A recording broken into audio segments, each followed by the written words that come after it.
Seja muito bem-vindo à Jagtech. A Jagtech é uma oficina especializada em Amarok, no litoral de Santa Catarina.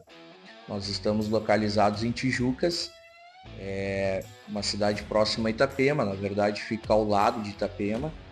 Hoje eu quero apresentar para vocês esse motor, que é o motor da Amarok V6, é o EA897. É um motor de produção global, é um motor que ele é produzido pelo grupo Volkswagen, equipa veículos Volkswagen, somente a Amarok V6. No Brasil, ele só é encontrado na Amarok V6. Na Europa, ele tem um uso mais amplo em veículos Audi, né? Geralmente veículos premium, e também veículos Porsche, né? Porsche a diesel no exterior. Na Europa, a gente conta com Porsche a diesel. Esse motor, a gente vai fazer um review dele. Eu vou contar para vocês o que é essa unidade em específico, o que a gente fez nessa unidade em específico também. Aqui no nosso canal você também vai encontrar bastante vídeos sobre, né, o funcionamento desse motor, que ele é bem tecnológico, é um motor bem desenvolvido, mesmo bem otimizado.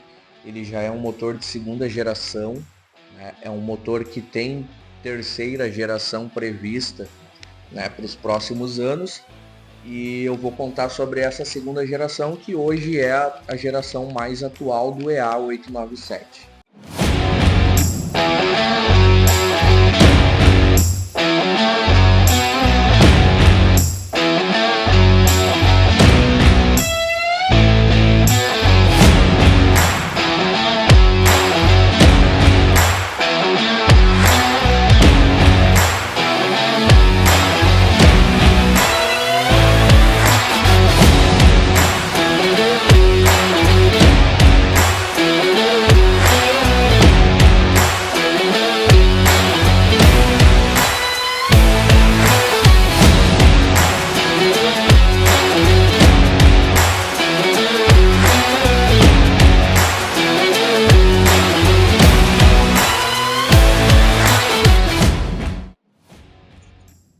Vamos falar hoje sobre esse motor, que é o motor da Amarok V6.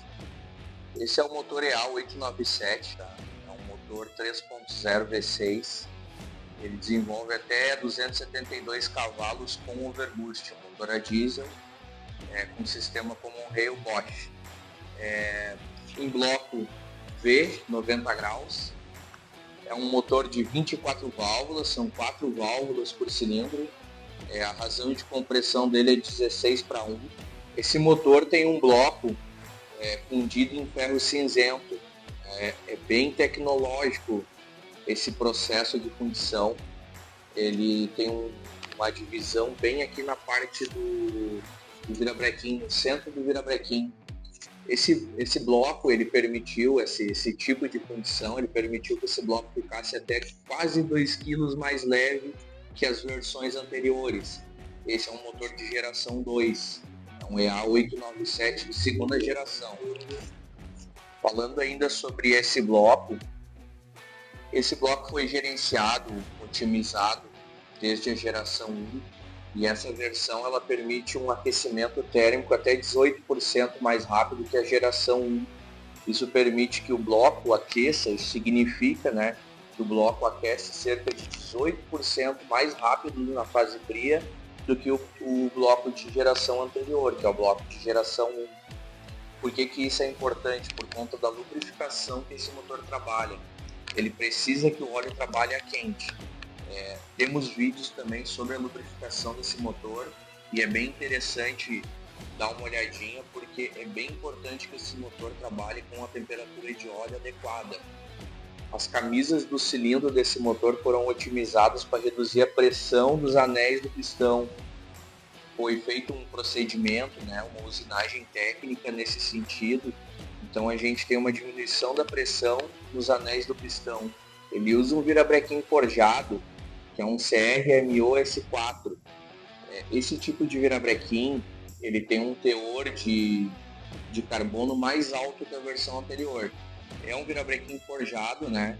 O CR vem de cromo, MO de molibdênio, e o S4 é a classe SAI de usinagem, né, desse metal. Esse virabrequim, ele tem uma excelente resistência a impacto, porém ele não tem uma boa soldabilidade, né? Não é um virabrequim adequado para usinagem, não é um virabrequim adequado para retífica. Apesar de que dá para fazer retífica nele, ele não é bem adequado para essa aplicação.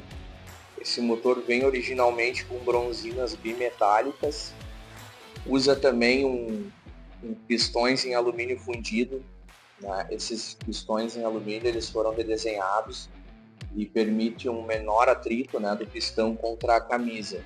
Também foi redesenhado o fluxo térmico desses pistões, que permitem um resfriamento muito melhor. Uma questão interessante que esse motor marca a primeira vez que é usada uma combinação de DLC, que é Diamond Like Carbon, e um motor de diesel, né, de produção em série. No comando de válvula conta com uma engrenagem de compensação, na verdade são 4 engrenagens de compensação, com o tipo de Omega Spring, fica dentro das capinhas das engrenagens. Tá? Essas são engrenagens de compensação aqui e aqui. E aqui dentro vai uma tipo Omega Spring, é uma mola de compensação que ela permite uma redução da acústica, né? O barulho, o ruído gerado por essas engrenagens. Essa engrenagem ela também tem contato com uma engrenagem intermediária que é do tipo com rolamento de agulha. Esse rolamento ele também conta com uma arruela excêntrica que permite a gente regular a profundidade, né, de contato dessa engrenagem intermediária com a engrenagem de comando. O cabeçote foi redesenhado, ele tem um duplo fluxo de entrada de ar. São 2 entradas de ar por cilindro, uma de plena carga e outra de turbilhonamento. Isso permitiu que mais ar pudesse ser admitido, né? Então uma otimização bem grande frente à turbina que esse motor tem. Então a gente consegue colocar mais ar para dentro do volume dos cilindros, né? Por conta desse fluxo redesenhado. Esse fluxo ele é controlado por uma borboleta, né? Por um corpo de borboleta, que faz uma espécie de chicoteamento no fluxo de ar para que entre pausadamente e um em cada fluxo. Uma questão interessante ainda no cabeçote é que a gente, no arrefecimento desse cabeçote, a gente tem um arrefecimento em 2 etapas. São 2 câmaras distintas, né? Nós temos uma câmara de arrefecimento mais próximo à câmara de combustão, que requer maior resfriamento, e nós temos uma câmara de resfriamento mais acima, que ela não requer um resfriamento igual ao da câmara de baixo, tá? Isso é controlado por uma mangueirinha lá na frente, né? Com atuadores, e aqui em cima também uma válvula atuadora por vácuo, né? Todas controladas pelo módulo ECU. Então essa câmara aqui ela trabalha mais fria por conta da cabeça do cilindro, né? Ali justamente a parte de cabeçote, e a parte de cima ela trabalha com resfriamento menor, para que não esfrie, né, muito o óleo que precisa lubrificar ali em cima. Como eu disse, nesse motor a temperatura do óleo ela é primordial, então o arrefecimento trabalha dessa forma para não atrapalhar a lubrificação e também para reduzir, né, a temperatura da câmara de combustão. Falando também de lubrificação, nesse motor a gente tem uma bomba de óleo com geometria variável e pilotada. O que é uma bomba pilotada? Essa bomba ela é controlada pelo módulo ECU, pelo módulo de injeção. O módulo de injeção define o quanto de pressão essa bomba vai gerar para a lubrificação do sistema. Isso foi inserido por conta das normas de emissões, né? Então o motor com um aumento de pressão de óleo ele gera mais arraste e consequentemente consome um pouco mais e emite um pouco mais de poluentes. Então, por conta das normas de emissões, foi necessário colocar essa bomba pilotada que reduz a pressão em marcha lenta para aproximadamente 1,2 bar. Na minha opinião, é uma pressão baixíssima, né? Aqui na Jagtech a gente faz um remap de pressão de óleo já para esse motor, para que ele trabalhe com uma pressão mais elevada. Essa pressão de óleo em marcha lenta ela é muito baixa. A começar por esse jet cooler aqui, são o jet cooler das correntes, ele não aciona em marcha lenta, ele tem uma retenção. Quando o motor está trabalhando em marcha lenta, essa corrente ela fica seca, praticamente seca. Então Com o aumento de pressão que a gente faz do remap, esse jet cooler ele recebe mais pressão e começa a injetar óleo para lubrificar a corrente e as engrenagens de comando.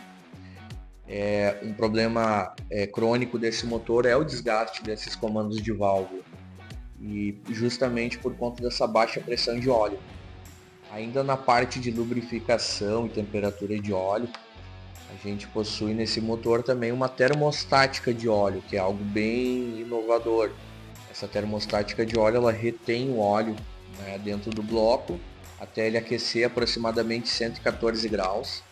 Quando ele chega a 114 graus, ela libera o óleo para o resfriador de óleo, que fica aqui em cima, né, que é um trocador de calor. Ele recebe fluido de arrefecimento e usa o fluido de arrefecimento para refrigerar o óleo. Então, a partir de 114 graus, essa termostática de óleo abre, né, a porta de entrada para o óleo para que ele resfriar e retorne para o motor. Então, ele vai alternando, né, ela vai abrindo e fechando. Essa termostática ela não é eletrônica, ela é do tipo cera, né, igual termostáticas antigas, e ela fica instalada numa galeria bem sobre o meio do motor. Temos vídeos também sobre essa termostática de óleo. O coletor de escape ele tem uma concha térmica, né? Ele é produzido em dois invólucros, são dois ambientes, né, para esse coletor, um de onde realmente passa os gases e o outro externo, né, que é para otimização térmica, para uma melhor otimização térmica do gás que vai para a turbina. Sobre a turbina, é uma turbina de geometria variável, né? É uma turbina pulsativa, porque são dois cabeçotes, então ela é uma turbina pulsativa. É uma turbina que gera até 3,3 bar. Na verdade, isso é o overboost desse motor, né? 3,3 bar é o overboost dele. Então, o que a gente tem? Numa operação normal do dia a dia, num movimento normal do dia a dia, ele tem até 2,7, 2,8 bar.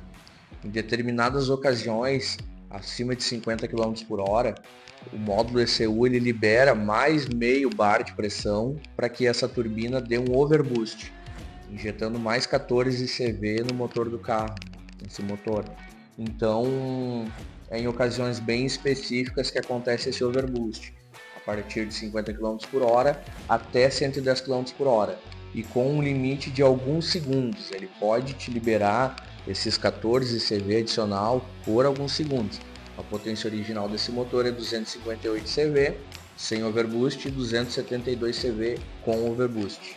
A EGR ela foi redesenhada também, a dupla refrigeração, ela fica montada aqui na parte de cima.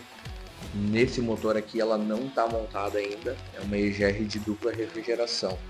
Permite que os gases cheguem ao coletor de admissão com uma temperatura bem menor. Ainda sobre o arrefecimento, né, a Volkswagen criou um sistema de arrefecimento para esse motor que é chamado de ITM, é Gestão Térmica Inovadora, em tradução livre.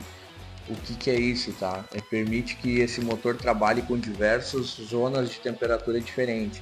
Então a gente tem temperatura do bloco, né, arrefecimento do bloco sendo uma temperatura, dos cabeçotes em 2 níveis, como eu já expliquei anteriormente também, e ele é controlado por uma válvula atuadora que passa aqui em cima, pelos atuadores de arrefecimento do cabeçote e por uma válvula termostática esférica.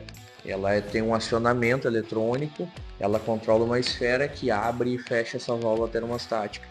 Então esse motor ele consegue controlar a temperatura individualmente de cada parte do motor, ou seja, do bloco, do cabeçote em 2 níveis, né? E dessa forma consegue fazer um resfriamento das partes mais interessantes, e as partes que precisam estar mais quentes também ele consegue controlar de outra maneira.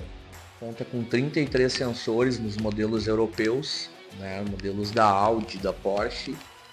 Lá ele tem 33 sensores, no Brasil ele tem 32. Sendo esse sensor que não vem para os veículos aqui, que no caso é a Amarok, é o sensor de concentração de biodiesel. Esse sensor não vem. Lá na Europa ele conta com um sensor de concentração de biodiesel. No Brasil ele chega aqui sem esse sensor. E também são 33 atuadores na Europa. Aqui no Brasil são 32 atuadores. O atuador a menos que chega aqui no Brasil é o atuador redutor, né, de gases nocivos, que a gente conhece no Brasil por Arla. Então aqui no Brasil esse motor não chega com Arla, não vem com Arla para cá. Então a gente não tem esse atuador, né? A única diferença é essa. No exterior, esse motor equipa, que é o EA897, ele equipa os modelos da Audi A6, A7, A8, Q7, Q8, Porsche Macan Diesel, Porsche Cayenne Diesel e Porsche Panamera Diesel. Sendo o Porsche Panamera o carro mais rápido, quando esse motor entrou lá, né? Isso foi em 2016, ele era o carro mais rápido a diesel do mundo, produzido em série, claro. Então ele ganhou esse título. Depois ele foi substituído por um motor V8 a diesel, então ele novamente superou o recorde que já existia. Mas esse motor proporcionou ao Panamera ser o veículo a diesel mais rápido do mundo, produzido em série, lá por meados de 2016. Ele é o 3.0 de código DDXA.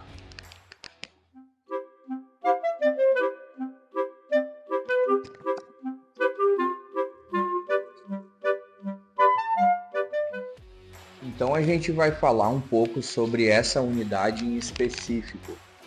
Essa Amarok V6 é uma 2021, é uma Amarok com 108 mil quilômetros rodados. Já é de um cliente nosso que faz revisão e tudo mais.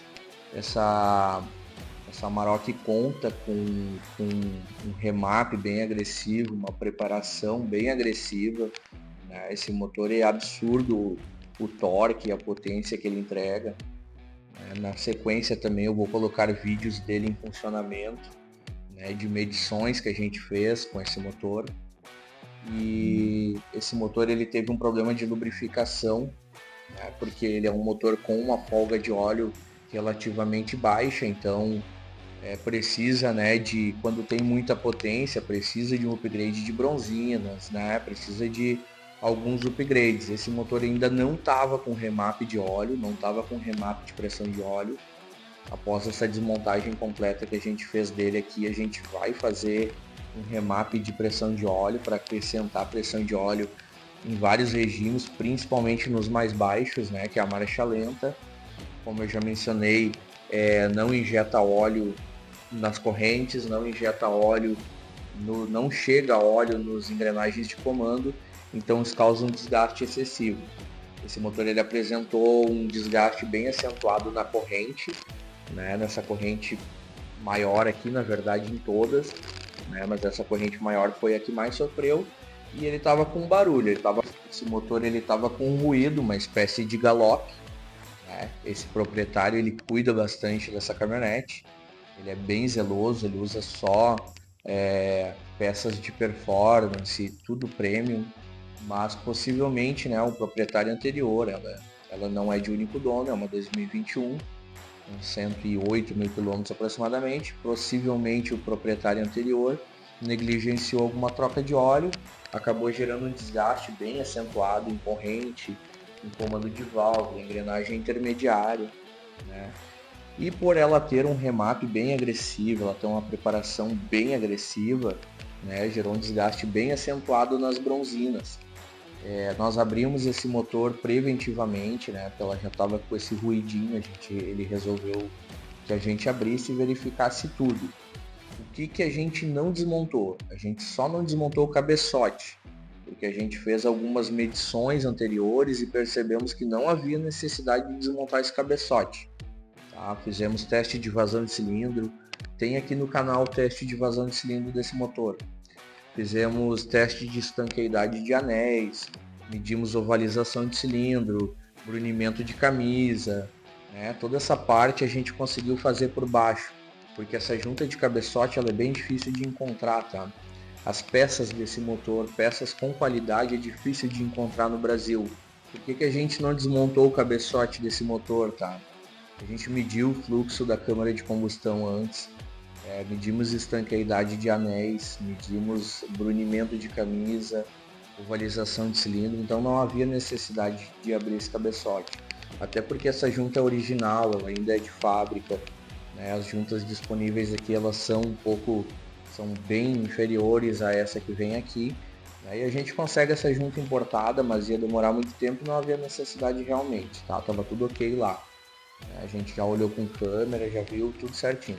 Então foi trocado os comandos de válvula, engrenagem intermediária, correntes, todas as correntes, por conta do desgaste, né?